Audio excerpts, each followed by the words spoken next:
Dun, dun, dun, dun, dun, dun, dun, dun, dun, Is that Flight of the Valkyries? I don't know. I was just trying to think of some cool opening music for our 100th episode.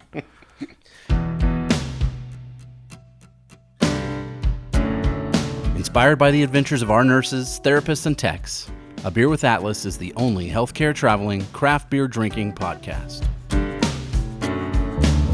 Each week, we'll open a few beers, talk about the brewery and the style of beer, and then dive into some research curated specifically for each episode. In the end, we hope each one sounds like a conversation you'd have with your friends while enjoying a few cold ones.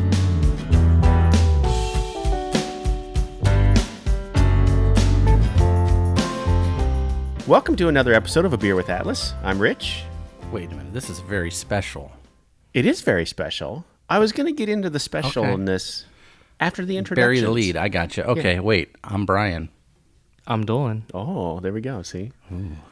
It's weird. We're all in the same room for the first time in like 4 months. Yeah. 3 months? 4 months. 4 months. Yes. Yeah, this August. But we thought we should get together for this one. This is episode 100. And it was... Who knew? Who knew we'd even get to 100 episode? I hope so. I had hoped so, too. Yeah. I had hoped that we hadn't just, this just didn't fade away. And Yeah. But we got to 100 episodes. We've had more than 100 beers. We've had way more than 100 beers. Yeah. We had like 2 or 3 compilation. Well, we had more than 2 or 3. We had like... We've had, some had 5 beers. That was a fun day at work. Some had just one.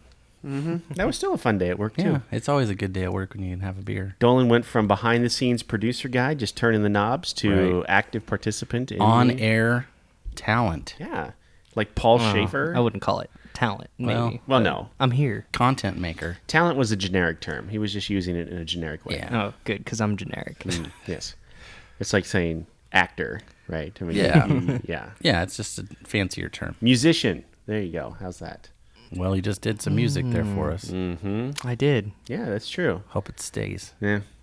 Well, that's what bass players do. That is true. Yeah, I don't create melodies. There wasn't much melody there. You're right. That's something you could bop your head to. So after 100 episodes, I think we've learned one thing. We hate beer. We like beer. Oh, we love beer. Yeah. That's what it is. Beer's gross. We're never Yeah. doing this again. We thought we'd just say goodbye. Seltzers only. Ugh. From here on out. We did one of those too. Good Lord. Yeah, we've done a lot. Ciders. Have we done a cider? Yeah, that's right. We did one. Well, wait. Yeah. Yeah. I think, yeah. Yeah, one I think cider. so. 2 meads? 1 mead. 1 mead. Oh, Two meads. Two meads. That's right. Two Your meads. brew-in-laws. Yep. Yeah. One mead episode. And two the mead meads. from Dolan's place up in Wyoming. Yep, Gillette, Wyoming. That's right. All right, let's get in. So here's what we did for this one. We thought each of us is going to bring a beer that's special to us in some way. That we thought, okay, this is worthy of episode number 100. Yes. So we each brought one. Let's get into each one of these. Which one do you want to do first? I think we should do Dolan's first. All right, let's do Dolan's first. Okay. So Dolan, actually, I'm so happy he brought this one. Dolan, tell the story about why you brought Longboard Island Lager from Kona Brewing Company. So, yeah, you said it right there. Longboard, Kona Brewing Company out of Hawaii. So when I turned 21 on my 21st birthday, I wanted to get creative, explorative. Is that a word? Yeah. With beers. I didn't want to just go get some Busch Lights because before I was 21, I was, we've all been, Yeah. So Please don't drink if you're under 21, especially Please do my not. daughters. So I went to this place called the World Market here in Omaha. Which, okay, point of order, that's not a good place to go buy beers. I'm going to guess most of them were expired. No, it was a brand new store at this time. Okay. So, I mean, I don't know. He loved the beer. Must have been. I went there. And the reason I went there is because before my 21st birthday, we went there to check it out when it opened. And I saw that they had like all these weird beers. At the time, to me, they were really weird. Like they had this beer there with like a chili pepper in it, and you could see it in the bottle, and Billy's Chili's. Yeah. you could see, Gimmicky beers. gimmicky beers. And they had beers from like Japan and all this stuff. So I was like, I wanted to get really explorative, and I wanted to try all these different beers. So I made 2 of my own 6-packs at the there. They had the little make your own 6-pack or whatever. And this one, along with the other Kona one, the Big Wave, the Golden Ale, was in each one of those 6-packs. And I didn't like any of the beer at all, except for this one, the Longboard. I immediately started calling it my favorite beer. Oh, dude, I was giving it to all my friends, and dude, you gotta try this. This is the best beer you're ever gonna have. Like, wow, this is so good. And I was that way for about until we started the beer podcast. I'd say, yeah. Wow. So 3 or 4 months, because my birthday would have been in January, and I started working at Atlas in March, and we started the podcast. I think it was in July. In July. So that's when I started. So maybe it was longer than 3 or 4 months. Just, wow. Yeah. Look, there's nothing wrong with this beer. Nope. It's just a straight lager. Yep. Did you pass me the bottle opener? Yeah. These aren't twist offs? No. Well, we didn't try it. I guess I didn't. I didn't try it. I just went right for the opener. So think they are. this is a brewery that we used to not be able to get here. Yeah. So before Dolan was 21, you couldn't. The only place I ever had this before was in Vegas. Oh wow. And when I was in Vegas, you know, I was there in my late 20s probably, or early 30s. Yep. And I had just kind of started into the craft beer thing, and this back then was craft beer. And we would go across the street. We stayed at Aria. You know where that is? It's right in the middle of the city center, and there was a little gas station across the street on the other side, and they had beer you could buy and take out with you, you know.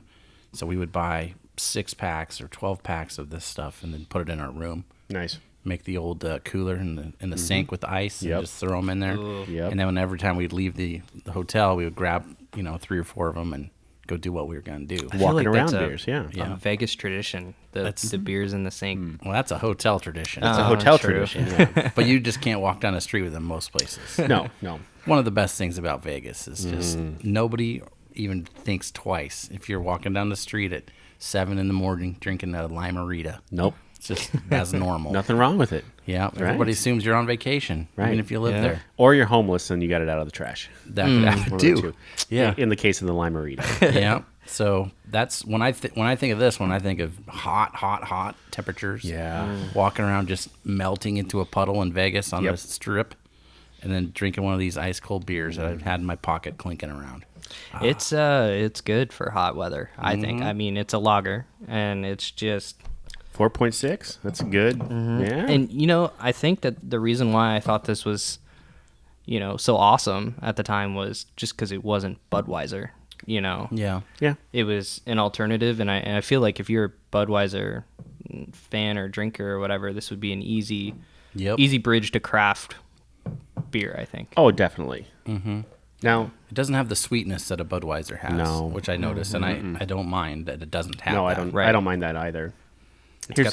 Here's the thing, though. You call it craft. Are we going to split hairs? So I did a little research on that. So look at this. Boom, boom. Okay. It was when I had it first. I know that.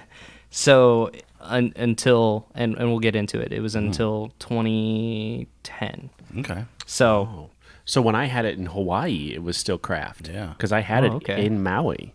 Cool. So it's actually like the top sold beer in Hawaii. Yeah.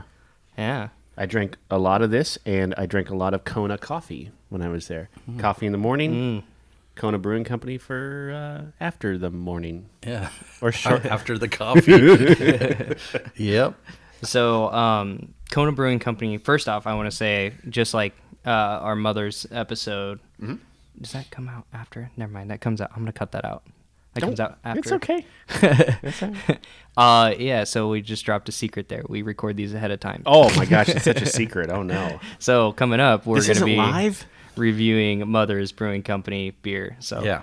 anyways, their website, just like Mother's Brewing, is super, super cool. You go on there, and right away it has 2 guys at the top, and it's they're basically poking fun at you for looking at the beer online and not going out and drinking it. Oh, Awesome. I like that. yeah. Like, why are you exploring our beers? Why just go try it, basically. Come drink it, right? Yeah. Yeah. So, and right on the website, it talks about the meaning of aloha. It says, like, aloha doesn't just mean hello, goodbye. It's a way of life, an idea that we are all connected and that they find joy in life through this connection. It was started in 1994 by Cameron Healy and his son Spoon. Nice. Yeah. Spoon Kalsa, I want to say. So This could really go either way. Either that's a very Hawaiian name, or he was stoned when he named Sounds it. like an old surfer hippie name. Exactly. Yeah, I like that too. yeah, so they're very into that. Like, we're from Hawaii, aloha. So their whole brewery is run off solar power. Nice. And they recycle their water by doing a garden, and they use their leftover grain for their pizza. So they're all about reusing, smarter energy, being one with the world. They're still headquartered in Kailua Kona on Hawaii's big island. They produce 220,000 U.S. beer barrels yearly. They just added another 100,000 barrels 2019. And in 2008, they were bought by the Craft Beer Alliance, the CBA, Okay. which in 2010, Anheuser-Busch bought 68% Yeah. of Craft Beer Alliance. Yeah. So Gross. that is what opened Kona Up to the mainland. up to the mainlands, because they Guess there's started. a benefit to it. Yeah, they started brewing the recipe in 6 different locations. Yeah, because on the bottle it says Fort Collins. Yep. Oh, So really? Colorado That's- is one of them.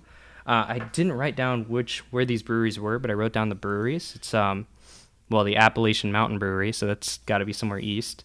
Cisco Brewers, Omission Brewing Company, Red Hook Brewery, which I do know is out of Portland. Yeah. And then Square Mile Cider Company, and then Widmer Bros Brewing. That's in Wisconsin. Isn't Omission the gluten-free one? That's what I thought. We haven't done a gluten-free beer yet. Well, ciders, I guess. Well, and it would make sense because they're all about the Hawaii aloha, one with the world connection thing. So Sure.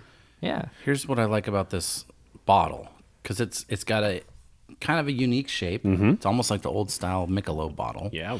It has liquid aloha embossed in it. You can feel it, and then also the states. I first thought it was some suds left from the bottle, but it's got the islands of Hawaii the there. islands are yeah. there. And then the logo, if you're a nerd like me, you will kind of see that as indicative of travel posters from like the 40s and 50s. If you ever want to see something like that, you could go to like, what's the show? Antiques Roadshow. Oh, yeah. And there's an expert on there that's all about vintage travel posters. And this looks like it comes right out of the 50s. So I really like the logo and the label and the bottle, everything about it. I could hear some like Dick Dale in the Deltones. Surf music, Surf yeah. music happening on the backside of this. The one thing I don't know is the lizard. Is this lizard in Hawaii? Or lizards in Hawaii? Oh my gosh, there's so many of them. Okay. Yeah, I've never been. So many. In fact, I think it was my brother-in-law that went. They went to Hawaii, and he came back home and opened up his suitcase, and one popped out and ran across the floor. Damn. So it got into his suitcase, and they're just little geckos. I mean, they're Yeah. not very big, but they come up and try to get your food and whatever else. Yeah, but one ended up in his suitcase, made the flight all the way back, To like Nebraska? all the way back to Nebraska, then popped out, and then Oh, wow. and then they kept it for their pet for a while. And yeah, So my family, they all grew up on islands because my grandpa was Navy, and they used to chase little lizards like that when they lived on Hawaii, and they actually had like a defense mechanism where they detach their tail. yeah, the tail pop off. Yep. Yeah. But then it grows right back. Yep. Over time or whatever, but Yeah, it doesn't just like grow back. Yeah, Yeah. that'd be weird. That So- would be Be trippy. Just Hey, keep watch doing this. it. How many are in here? like SpongeBob Yeah. losing an arm. So in the Columbus, there's a canal that runs pretty close, Monroe, Nebraska, a really small town. It's some sandy riverside or whatever next to the canal, and there are some little tiny lizards native there. I don't know what they are, what they're called, but I used to catch them in hopes that they would detach their tail. And so for a while there when I was younger, I always just thought that my mom lied to me. Just making that up. Lizards don't actually detach their tails.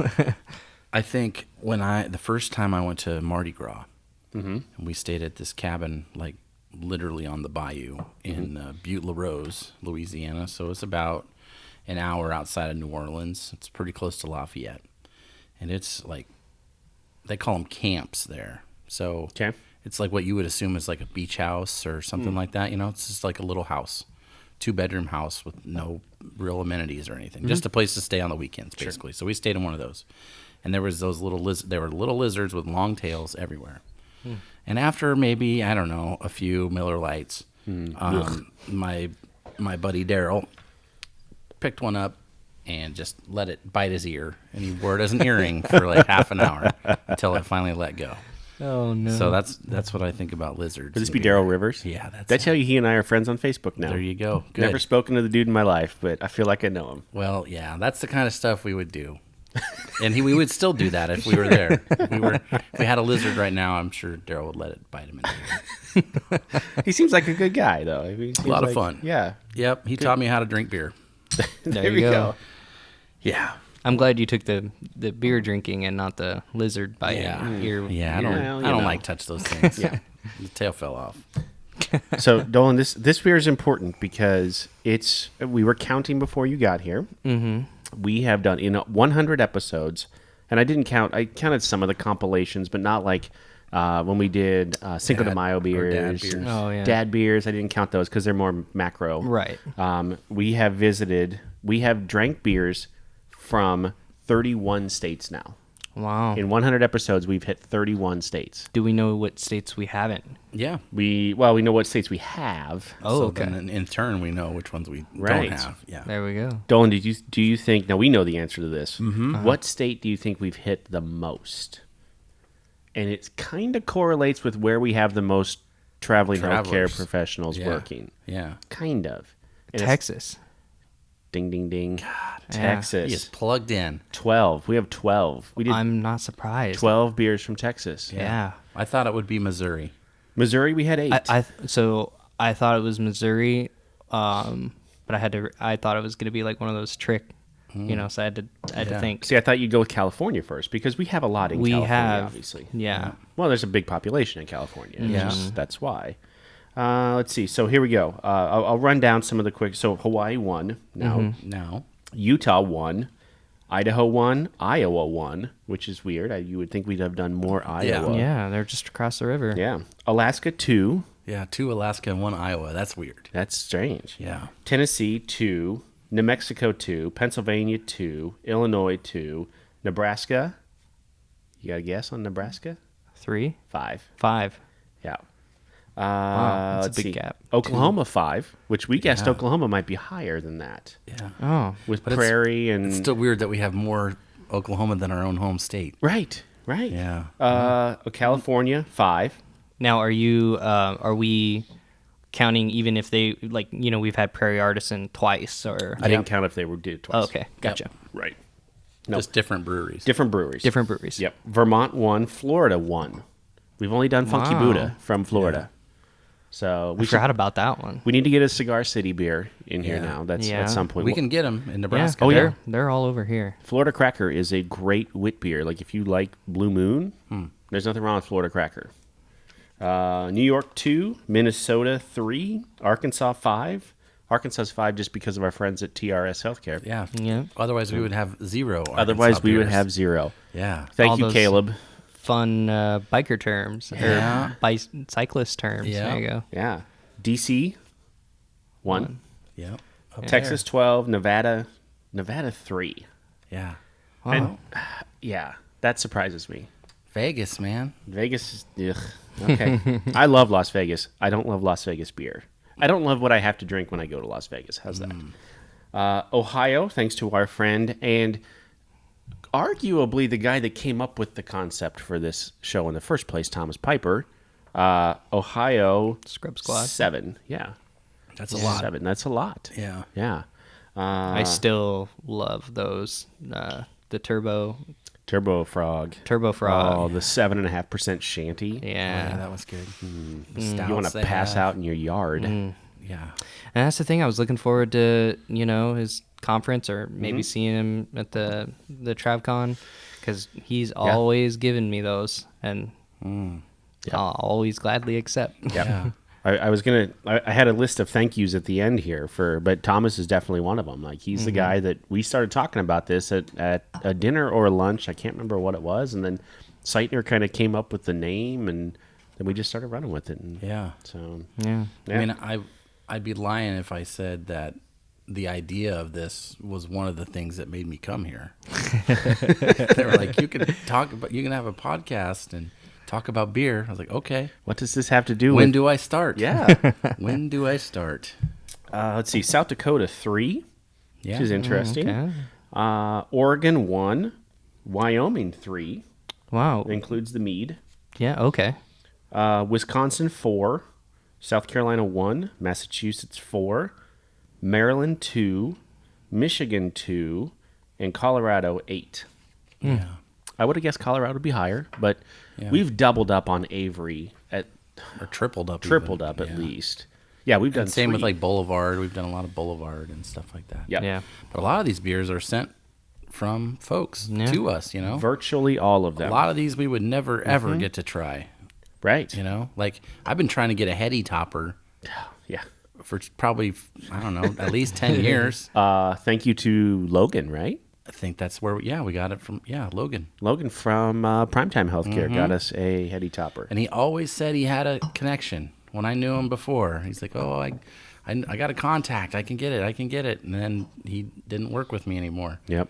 And then just magically showed up one day, and we were like, whoa. And nobody was here. Yeah. I wasn't here. Ryan wasn't here. Seitner wasn't here. I know, it was just me, and it was hard to give up the rest of those beers. It's like, you should give one of these to those guys. And I was like, do I have to? Do I have to? But then I had already seen earlier, that there was proof that you had cameras in the office.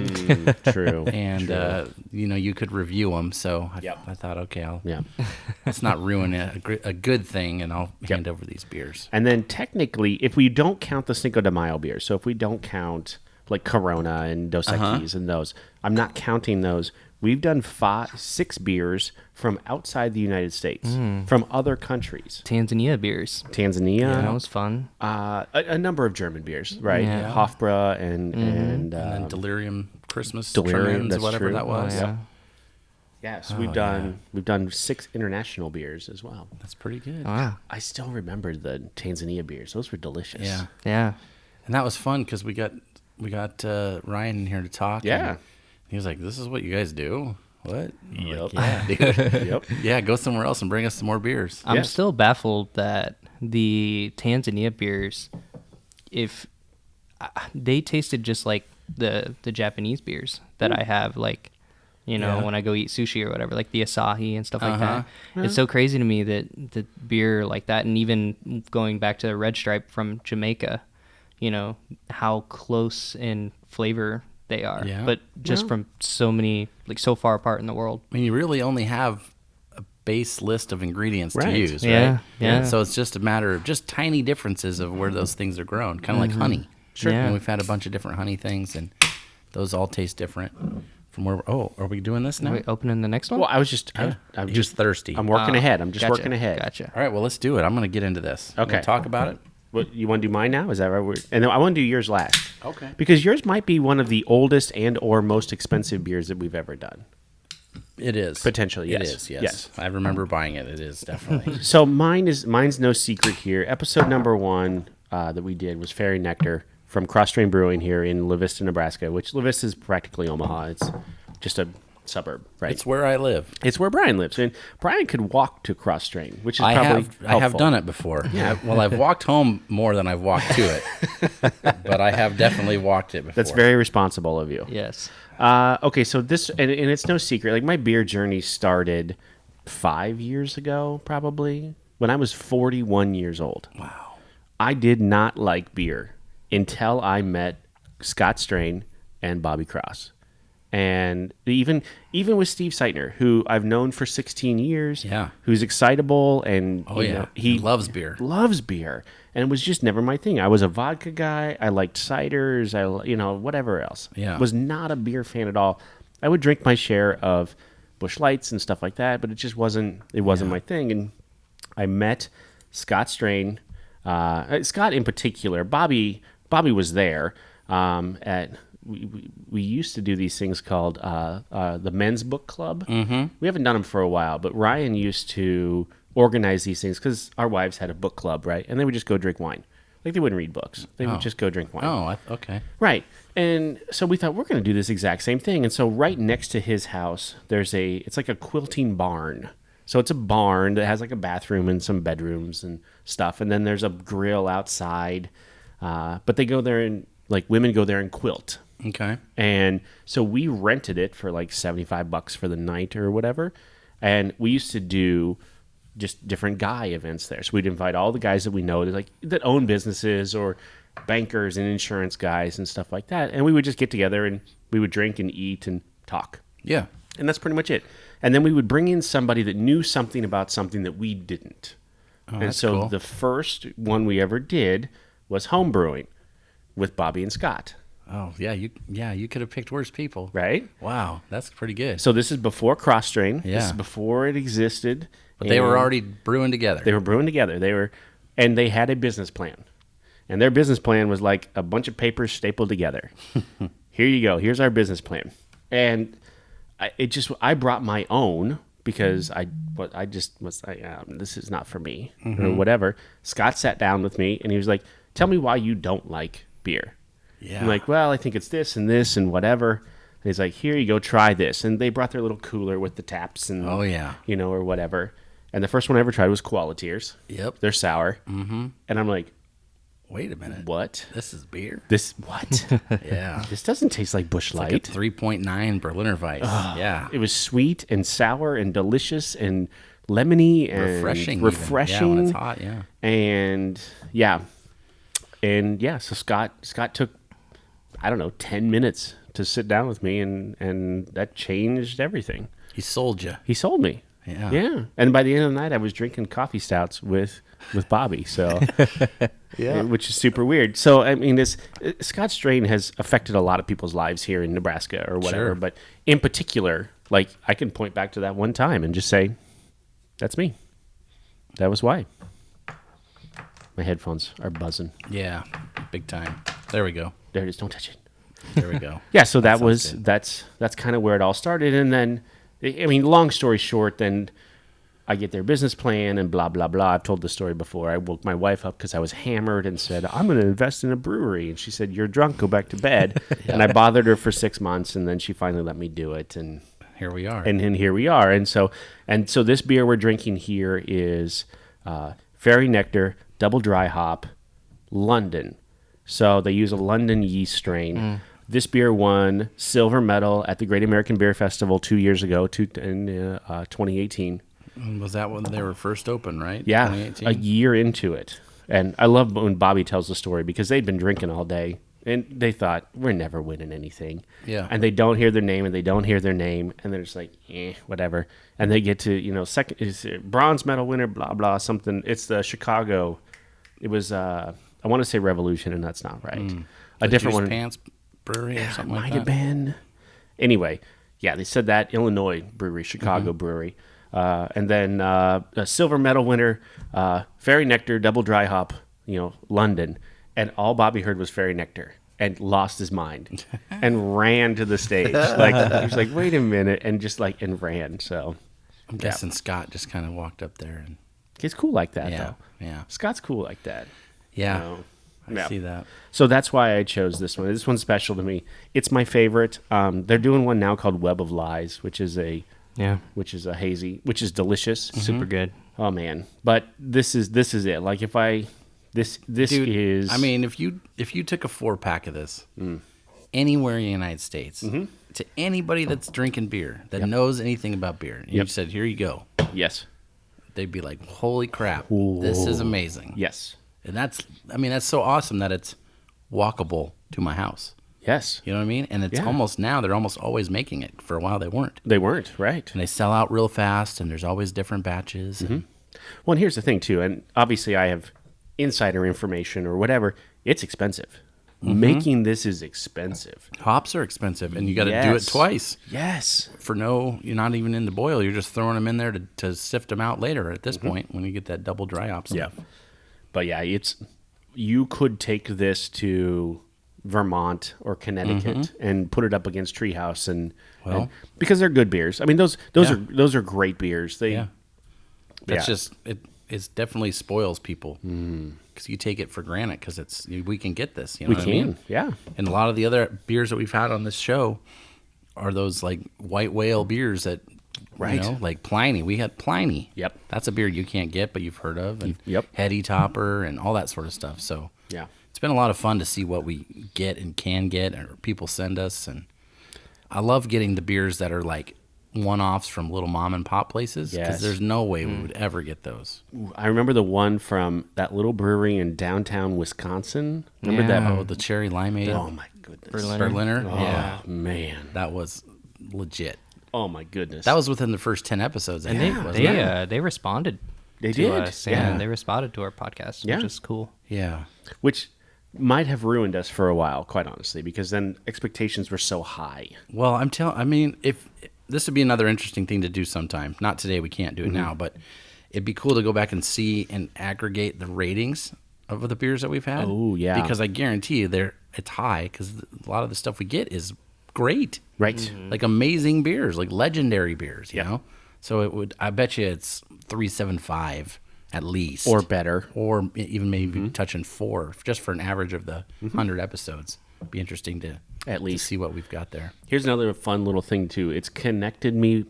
Doing this has connected me with guys that I went to school with that I haven't talked to in years. Years. One of my best friends in 5th grade, his name is Corey Jackson. He lives down in Kansas. He lives in southern Kansas now, down by Wichita. And hadn't talked to him in years. He moved, I want to say 6th grade. He probably moved in 6th grade, but he was like, we played G.I. Joes. I remember he lived with his grandparents then down on 5th Street. So I was like on 11th Street. It was down on 5th Street. And I thought, oh my God, that's a long ways to ride my bike. Yeah. Long, long ways. We went and go back to the G.I. Joe episode when we did action figures. We rode our bikes we had 15 minutes left. It was his birthday. We rode our bikes from his grandma's house to Alco, and we bought Tomax and Zaymont. Remember the twins? The twins, yeah. Yeah. Oh, man. Alco, boy. I remember that, though. That's a small town Shopco. Oh. You know what I mean? Like, even more small town. Yeah. But Corey's a guy that I hadn't talked to forever. And then we connected through this, and now we talk on Untapped all the time. And, and rate each other's beers and toast each other's, whatever. And that's one of the fun things about Untapped specifically, but also just craft beer in general. It just really is bring you together with people, and it's fun to show off too. It's like, hey, look what I got, and usually people are happy for you for the most part. For the most part, you had a beer the other day, and I wish you'd been in the office because I never texted you about this. This would be fun to talk about. I wonder if you understood the reference when you drank it and you put it on Untapped. Oh, I don't know. You had a beer called Another Man's Rhubarb. Oh yeah, I named it. Wait, what? Yeah, that was my brother-in-law's rhubarb strawberry sour.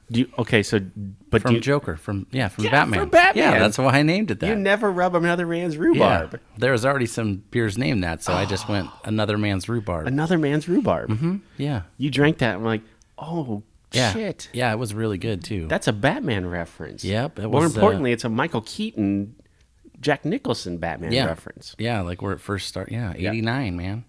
My wife was unimpressed. We were in Colorado, and I was looking at him, flipping through that. I'm like, oh, man. Yeah. And I told her the story, and she's like, yeah. It was, when we had that beer, that was on the 4th of July, and he had just brewed that batch. And he had done some beer trading to get the rhubarb down in Lincoln because he used to have some but didn't have plants anymore. Okay. So he got the rhubarb, had some strawberries. It was a sour, and it popped out at like 4.7% or something. Not high or anything. Well, and for a sour, that's not bad. Yeah, and the rhubarb really came through, and really, whenever he brings me new beers, he usually lets me name them on Untapped. Oh, which is heaven for me. That's legit. And they're usually dirty, or they're the names are usually something crazy. So like, one of them, the first beer I really ever made with him that we caged and corked, so like Belgian style, but it was a barrel aged stout we made for my son.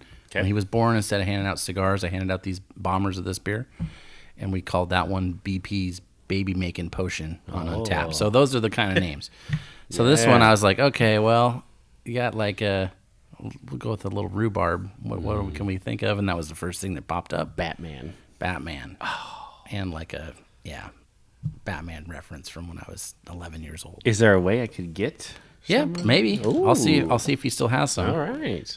Usually what he makes is pretty small batch. Usually 5 gallons is the most he'll do. Yeah. But yeah, he makes great stuff. So I love me some rhubarb. I love me some sour, and I love some Batman references. yep. So Roll them all together. That was There we what go. we were drinking that day. yeah. Dolan, how have let's go back to double dry hop here. Mm-hmm. How have your tastes changed over the over the 100 episodes here? I mean, I went from anything hated that IPAs. has hops in it. Yeah.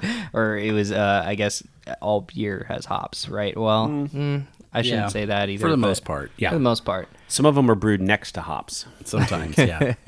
So beer where the hops were prevalent, where Yeah. you could taste the hops, I was not about it at all.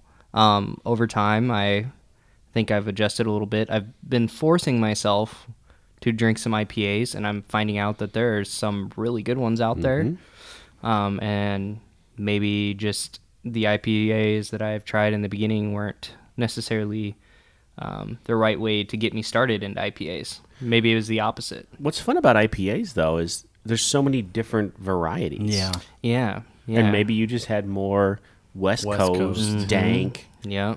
piney IPAs. The thing about, even on this episode, the shows that we've done, or when we started doing these, just the styles available and what's popular has changed, you Right. know? And there's been little trends inside, because like a couple years ago, milkshake IPAs were a big thing. Yep. And then the Yeah, brute that was cool. IPAs we talked about, we've had. And then, like The mountain New England IPA. style, the mountain. yeah. So there's IPA is a big umbrella term now, but it used to mean one thing, and that scared a lot of people. It used to mean Pliny. It used to mean Yep. malty and hoppy and bitter Yep. and amazing. Yep. Now, see, if we go back to the Pliny episode, that, That's West that Coast, was though. what I, wasn't a fan of. Right. Yeah.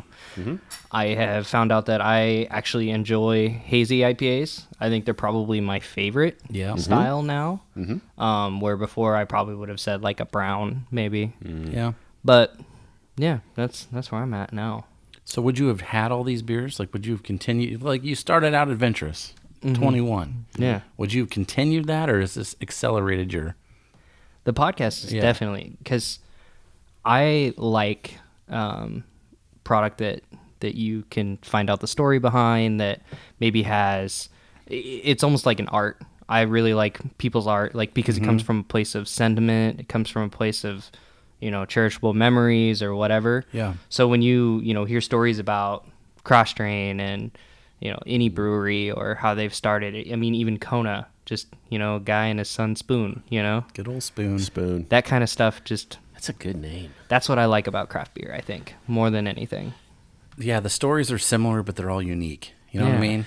Isn't it weird how we found that? Like, it's the wife and or brother and or brother-in-law got somebody the a guy Homebrew the kit. homebrew Or kit. college friend. Yeah, Or, roommate or something. Yeah. If you really want to dig back into the history of Cross Train, Michelle, which is Scott's wife, gave him a homebrew kit when they were still in D.C., I believe, when he was working in politics. Yeah. Like, he was just super clean cut, not the dude that he is now, right? I Yeah. mean, long hair, beard, Yeah. looking like Weird Al Yankovic. Yeah. He was super clean cut, working in D.C., working for a senator, I think. I'm not sure. Lobbyist. I don't remember what. And Michelle gave him a homebrew kit for Christmas. That was So- the Wow. best gift probably she Right? could give him. Yep.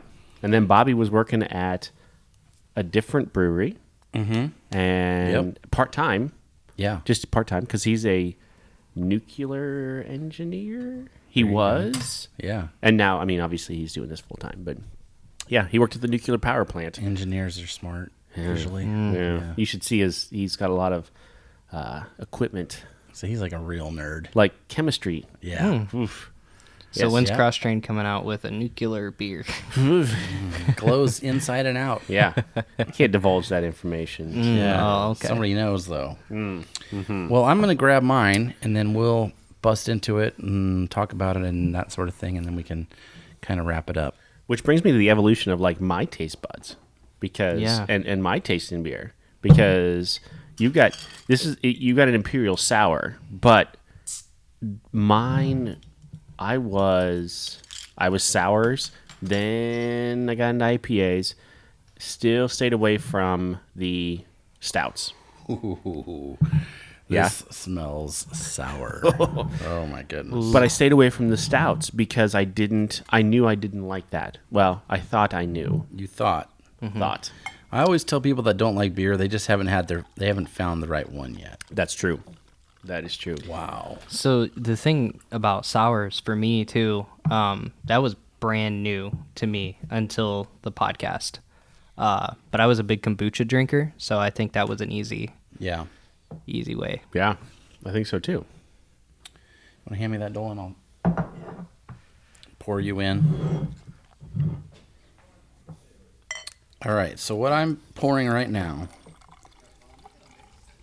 Oh, that's listen good. to that. Listen to that. Look at that color. That color's That's amazing. some aged right there. So this is a 2016 Almanac Grand Cru Okay. is the name. What it is an Imperial Sour Red. So kind of a Flanders style. Similar to Love Child from Boulevard, if you've ever had that or seen that. Yep. This is aged in red wine barrels, Yep. and it's brewed. So the beer itself is brewed with grapes, raspberries, and vanilla beans. I can tell you already I'm going to like this. Wow. 100% I'm going to like. Like- Almanac I like anyway. I've always liked Almanac. We just got them not too long ago in Nebraska. And I love a good red. And red doesn't mean like red beer. Let's be honest. Like Yeah, for the no. longest time I thought, oh, red means you mix it with Tomato juice or something? Yeah. gross. Oh my gosh, I can smell it from here. Wow. Like it's within arm's reach and I can smell Yeah. it already. So this one came out of my private cellar at home, in the collection. And they're known as... It has like a necklace. It does. Isn't that fancy? It's like something you'd see on a wine. Yeah. Farm to barrel is kind of their motto. Okay. Because a lot of the fruits and stuff that they use in their beers either come from their vineyards or local farmers or whatever. So Yep. they brew their stuff, and then most of the, at least in this series, is oak aged in the vineyard stuff, and Yep. then it comes out in this sort of thing. They don't make these anymore, this size. They do still make almanacs, and you can see them like if you go to like yeah. Casual Pine or Hy-Vee, but they're like this big now. Yeah, they're So not. this They're is regular bottle size. They're the not last bomber. year that they made this big one, and you can feel that bottle. It's like embossed, It's like even. etched. Yeah. Yeah. Wow. I think if I remember right, I think it was like about $50 back then when I bought it. What? Oh. So what's it worth now? It's 4 years old. Probably more. Aaron could tell us. It reminds me of. I haven't drank it yet, so it reminds me of. Whoa, that is sour. I haven't even tried it yet, and my saliva's like. Yep, it hits all the sour spots, especially the ones back there. That Like I'm going in because I don't. Yeah. There we go. go for it. Since it's the last one. Oh my goodness. Oh my goodness. That's Wow, that's Curl your toes. man. that's it's good. But it's not. it's not too sour. bad. It's not like put your tongue on a battery Yeah. sour. It's just like well balanced It's just sour. Oh Yeah, man. it's got, you can taste the flavor. Holy smokes. So let me go into the brewery information that I have. And then I want to talk about Grand Cru, because that's a term that you might see in some beers. Okay. And I thought for a long time it was a style of beer. I don't even know what that is. And I was Yeah. wrong. So Almanac is in Northern California, Okay. founded in 2011 by Damian Fagan and Jesse Friedman. Guess what? They homebrewed together. Oh. Super weird. But they also were farmers market aficionados. So they were going out on Saturdays to the markets in San Francisco area and looking for the freshest ingredients and buying stuff and making things and whatever. Stay local. The first beer they ever brewed was a Belgian-style golden ale that was aged in Zinfandel barrels from Sonoma County, because that's where this is. Wow. And then it also had Sonoma blackberries. So right out of the gate, that's the first thing they release. So they know who they are. Yes. I mean, there's no like, hey, let's try this Pilsner. They're like, barrel-aged, fruited sour. Yep. Boom. This is going to be a year until it comes out. For 7 years, they didn't have their own location. They were partner brewing. Really? Which is something we've kind of talked about every once in a while, but it's like you're going, hey, cross-train, I know you don't brew at night, overnight. Can we brew a batch here and we'll clean it up? And they're like, okay. Yep. Usually you pay, it's almost like rent. You brew your beer, keep it, and then you distribute. So they did that for 7 years. So that's really until 2018? Wow. And I would then never have guessed that. they build their facility. And that's probably why we now get it now that we do. 30,000 square foot production and aging facility. They definitely mark the aging part because a lot of their stuff is barrel aged, the special stuff. The cool thing about this is their brewery is on a historic naval base, but it's an airfield in California. So it was built in the middle of World War II. Okay. For the military, for the Navy, but it was to fly planes onto aircraft carriers or whatever. Oh, okay. So their brewery is in the middle of an old hangar, and that's where their facility is at now. Their tap room, where they brew the stuff, where it's aged. Interesting. All on this, and it's on an island, which is even more interesting. Alameda Island in the San Francisco Bay. So like Alameda County, Oakland, that sort of stuff. Yeah. The building was built in 1942. It has 37-foot ceilings. Redwood was what they used, which lasts forever. And those are exposed beams in their place now. They just kept everything like it was. So there's a lot of it there. So yes. Right. And one of the things I thought was interesting, I was looking at their website. Right now, everything's locked down in California specifically. Yeah. So they're not open. You can't just roll up there. Stupid. But they will free ship you beer in California. Oh. So they pay the shipping cost. You can buy cases of beer, and they'll send it to you if you live in California. Really? And they pay for it. Let me qualify. Stupid means I hate where we're at right now, Yeah. not because of what they're doing. I appreciate what they're doing. There we go. And it's they have 30 taps, so you can get crowlers, you can get bombers, bottles, stuff like this. I mean, smaller size than what we're drinking right now. Usually they have food trucks there. It's the same as most breweries. They have an inside-outside tap room. Okay. So that it's like a roll-up door or whatever, and it can, the weather's usually nice there. Yep.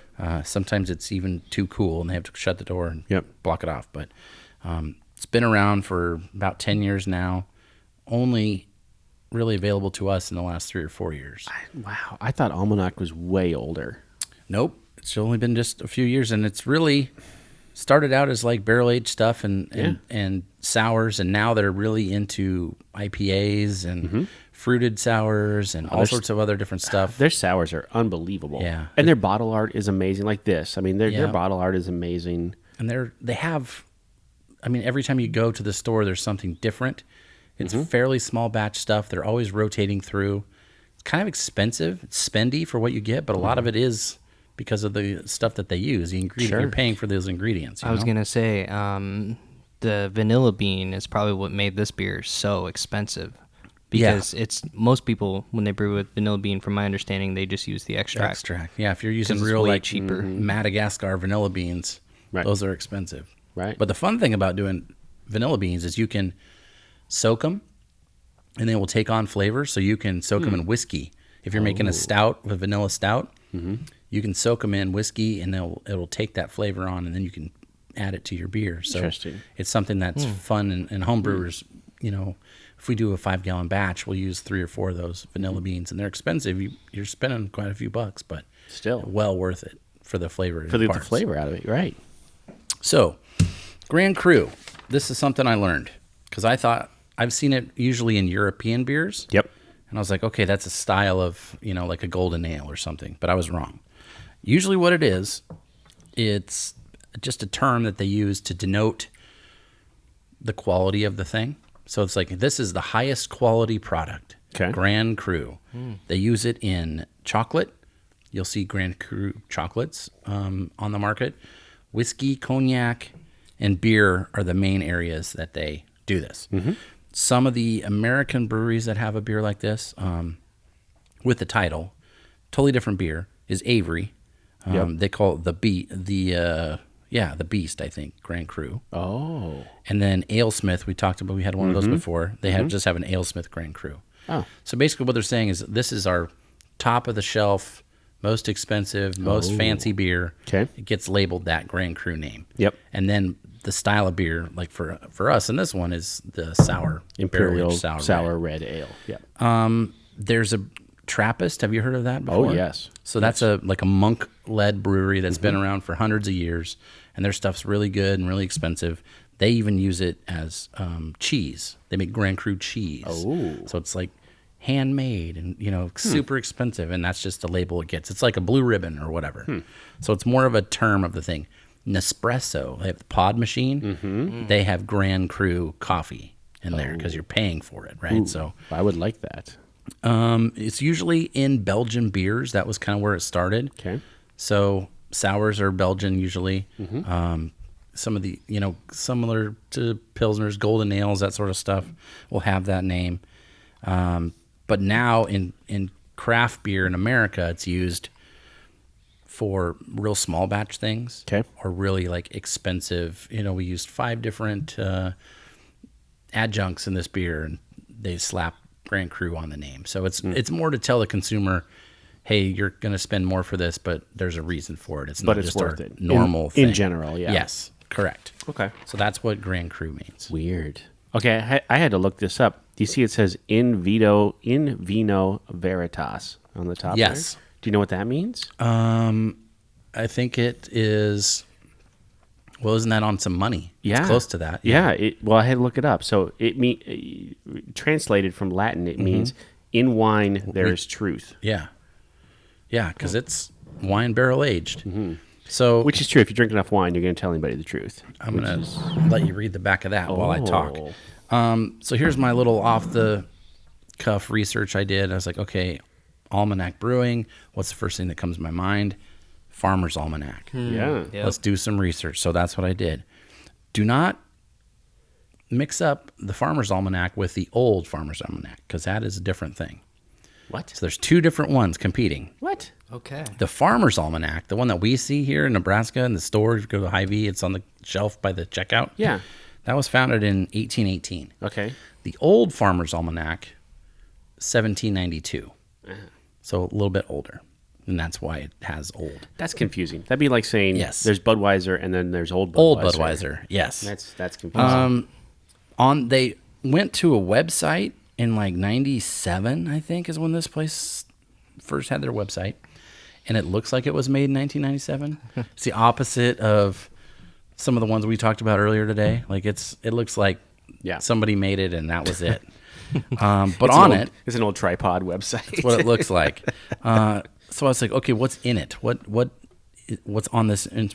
Like the website itself, what information can I find? Right. Long range weather forecast. That's basically what it was. But the forecasts themselves are made like 2 years in advance. Yeah. Which is bizarre. Right? How? I'm glad you asked. Oh. It also has moon phases and astronomy. Okay.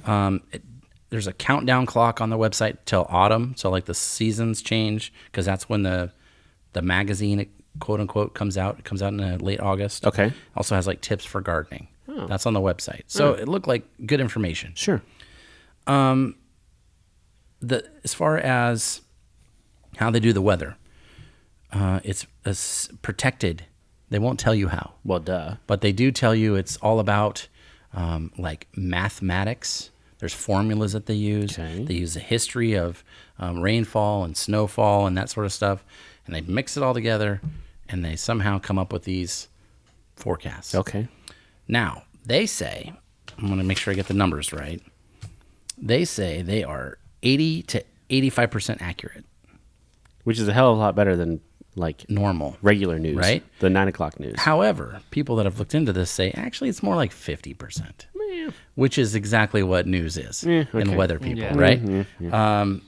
And they said also in the one article I read, it said it's a little bit better than the groundhog that comes out and sees the shadow. So it's like a little better than that, but not 85%. Technically, that's 50-50 too. So They have 1.2 million subscribers on Facebook or have liked their page, so they're still out there. yeah. I did write down a couple other things that I thought were interesting. There's been 7 editors ever of this Whoa. Wow. since 1818. What? That's like a long time. It's kind of like when you hear about like head distillers at like a whiskey maker, and there's only been like 4 in 200 years. Yep. The last, there's a family that's done it since 1933. The guy did it, and then his son took over in the 90s. Wow. So it's been the same family for almost 100 years. Holy cow. And most of the people that have edited have been like science heavy, like either teachers or astronomers or geographers even have done it. So it's like a science heavy thing that has been around for a long time. And then I just pulled one thing off the website, like, okay, what's in the Farmers Almanac besides the weather stuff? So they said a list of signs of a hard winter coming. Okay. So these are things that would have been true 200 years ago, and they're still true today. Okay. The husks are thick on corn. So you're getting sweet corn or field corn or whatever. There's a lot of green to peel. That tells you the winter is going to be hard. It's protecting that corn. Okay. Woodpeckers, if you see 2 in a tree, they're sharing. It means food is hard to get, and winter's coming. It's going to be hard. Okay. Hornet nest. Yeah.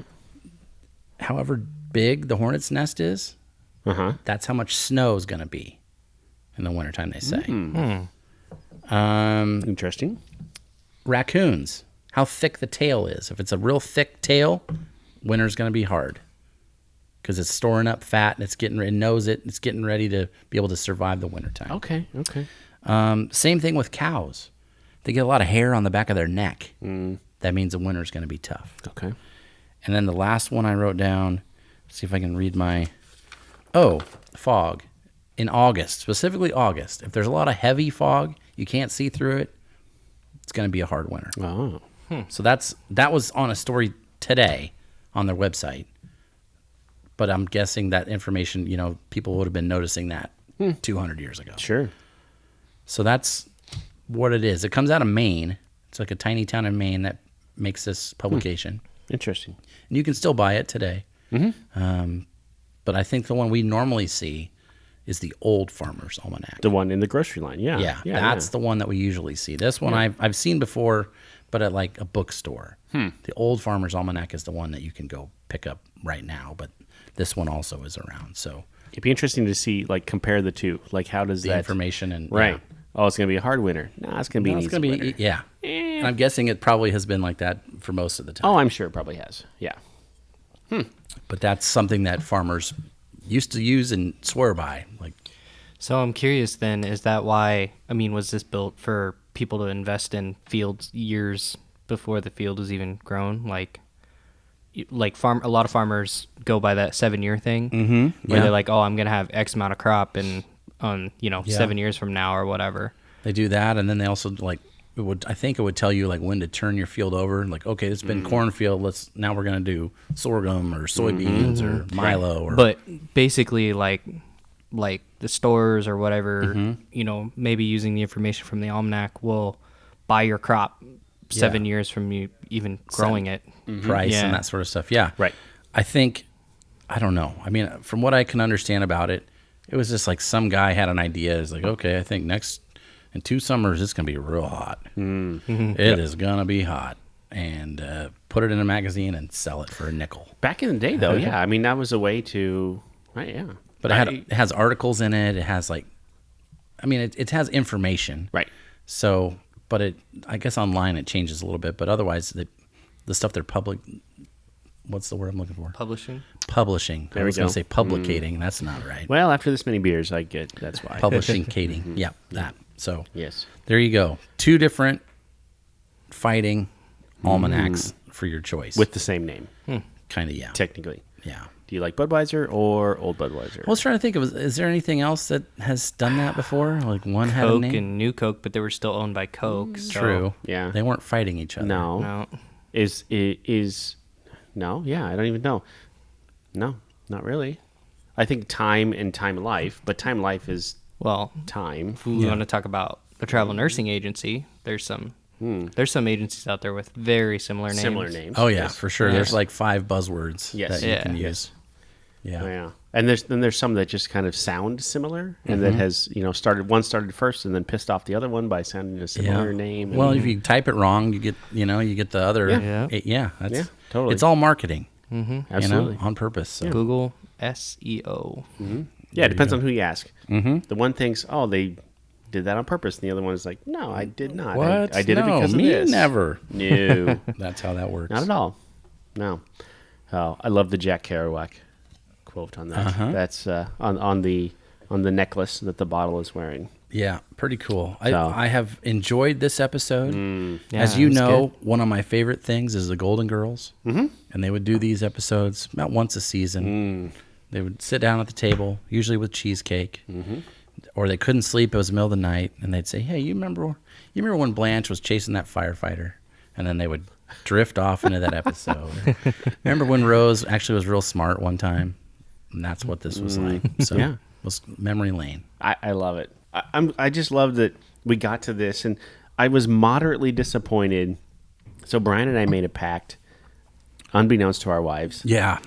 that if we got to 100 episodes, that we would. And this was probably 10 episodes in, maybe when we yeah. were young and dumb. Stupid, yeah. We said we're gonna get hop tattoos Yep. because I have 0 tattoos. I don't have any either. Right, and Dolan's you've got I've got 2. yeah. Yeah. But us being in our 40s and Dolan being in his 20s, Yeah. I mean, I think that's- Dolan could get another one and get away with it. I think so too. I need to finish this one first. Yeah, true. He needs to finish the guitar. He does. Yeah. But Put we some made hops in it. It'll look pretty cool. that would be cool. You need some hops Little- in there. There you go. But yeah, we made a pact that we would get hops tattoos if we made it to It's 100 not over. episodes. That's true. Coronavirus has really jacked us up, Oh too. yeah, my wife is just not happy about this at all. Oh, no, mine isn't either. It's one of those things, it's like, if I did it, and I just went ahead and did it anyway, like, how So- much trouble am I really going to get in? Right. Where were you guys planning on putting this tattoo? I would get one pretty similar to where yours is, right Just there. on the underside of your forearm? Yeah. I'm going like back of the calf. Back of the calf? Yeah. I was going to go Post Malone face.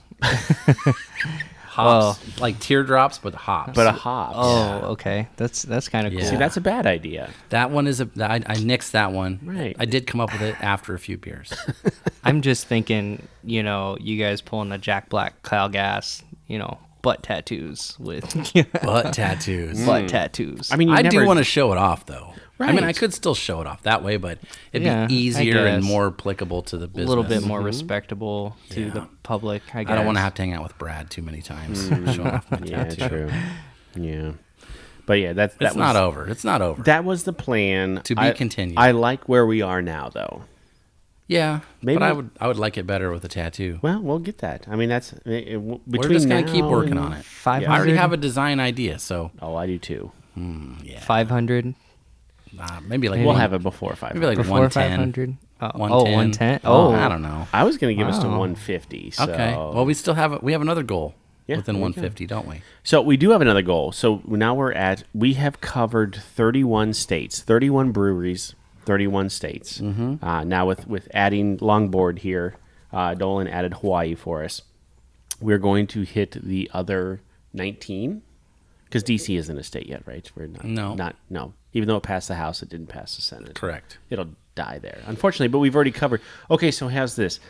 I'm counting DC. So I we're going to should count not. as 32. So Or yeah, no, we count as 30. So we're at 31. we're at 31. We got to get to 51 if we're counting DC, right? Okay, yeah. So we have 20 more states. So between now and 150, we're going to get the other 20 states that we haven't hit. We hope. I hope so. So, anybody in Idaho listening? No, we We got, got Idaho. Idaho. We got Yeah. Idaho. North Dakota we Wow. might need.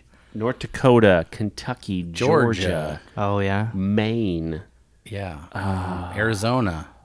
Arizona. Was Washington one? We don't have. No Washington State. No. I No? thought I brought beers back from Arizona. I think we might. Nope. It wasn't on the list. Huh. It was in New Mexico. You brought New Mexico beers. Yep. Yeah. We looked them all Yeah. up today. It's very official. We counted. Yep. On a sticky note. Before we started drinking. Yep. Gotcha. That's why we can trust it. I wouldn't Exactly. trust it now. Right. No, I would not trust it now either. But there's most up and down the East Coast, we have a lot of needs. We have a lot of East Coast, and we have a lot of the South to cover Yeah. too.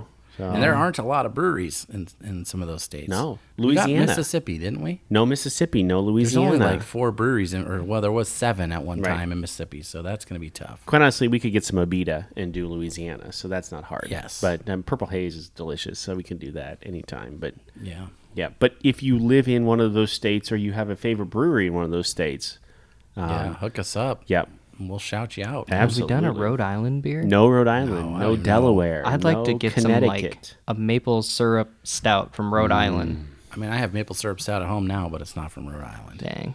We got some stouts coming, so it's as we kind of. I mean, it's July now. We move into August a little bit. Yep. We've still got some summer beers coming, but then it's going to be Oktoberfest season again. Yeah. and then it's going to be stout season. Yeah, my favorite. And every year we've done at least 2 stout seasons, right? And I've not looked forward to it. I'm kind of looking forward to it. I'm kind of happy for it. Sounds good. Man, that is delicious. So good. Yep. That's So unbelievable. After the much initial flavor. shock, But that's what it doesn't bother me anymore. It's so good 10.5%. for a sour, Yeah. for an imperial red sour, or for a Yeah. red sour. That's Not bad. That's crazy. I like It's it. that wine. The barrels, yeah. So yummy. Yeah, I'd almost say this is better than one of my favorite sours of all time, which I reviewed on Wine on Wednesday. Oh, yeah. Oh, yeah. Not just a couple of weeks Yeah. ago, right? Consecration from Russian River, who also does Pliny the Elder. This is better than Consecration. Yeah. This is why I have a cellar. This is the best sour I've had, hands down. And I had a 2017 Consecration, and this is a 2016, and this is better. Shocking. Yeah. They know what they're doing, apparently. Almanac. All right. Well, thank you for if you're not familiar with us, please hit the subscribe button. I never ask for the subscribe. Yeah, I think once in 100 we've done Maybe, it. yeah. So hit the subscribe button, and we come to you every week. We drink a different beer every week. We try to drop some knowledge. Yeah. Make it worth your while. Learn a little something. You're gonna get some kind of knowledge from Brian that you would not have expected. That's the goal, and something that maybe you'll be able to use someday. Absolutely. Maybe not, but whatever. If you're in an argument at the bar with some guy, or what, That's usually how I Maybe. structure these things. It's like, what would be cool to know that somebody else doesn't know? in the end, we want it to sound like something that a conversation you would have with your friends while you were drinking beer. Yeah, and, well, that's what we're doing here, so And that's exactly it. translates well, I Yeah. think. So, Brian Dolan, I can't thank you enough for making this 100 episodes. This has been a blast. Yeah, it's been a lot of fun. I've loved it. So, all right, we'll see you at episode number 101. Sounds good. We're not going anywhere for a while. Let's drink another 100 beers.